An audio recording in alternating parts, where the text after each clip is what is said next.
Department of Trade and Industry nagpahanumdom sa publiko nga mangin wai sa pagpamakal sang school supplies subong nga nagahilapit ang abre klase. Ini ang gintutukan ni John Sala.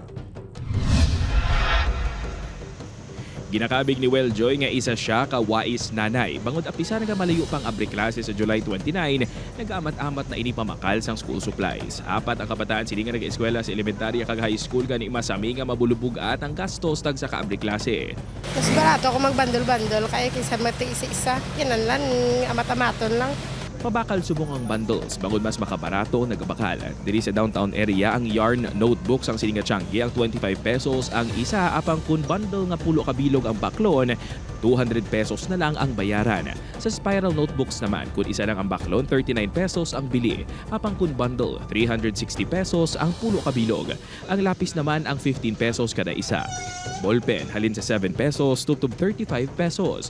35 pesos naman ang pinakabarato nga crayon, samtang 85 pesos ang pinakamahal. Ang pad paper naman ang 34 pesos, samtang ang yellow pad paper ang 46 pesos. Bakal na sila mas early pa sa klase, sir, kay mas makatipid pagit sila. Kay kung magbakal sila nga lapit na lang gid ang klase, mahal ang mga school supplies, sir. Suno sa Department of Trade and Industry, dapat mangin wai sa pagpamakala sa ginpagwa nga gabay sa pamimili ng school supplies ang DTI. Ang notebooks ang nag-asugo ng presyo sa 11 pesos tubtub 52 pesos. Ang grades 1 to 4 pad paper ang sarang mabakal sa 9 pesos and 50 centavos tubtub 61 pesos. Intermediate pad paper nagabili naman sang 13 pesos tubtub 48 pesos and 75 centavos. Lapis ang sarang mabakal sa 11 pesos tubtub 17 pesos kada isa. Ang ballpen naman ang 3 pesos tubtub 21 pesos, samtang ang crayons ang sarang mabakal sang 12 pesos tubtub 114 pesos kada box.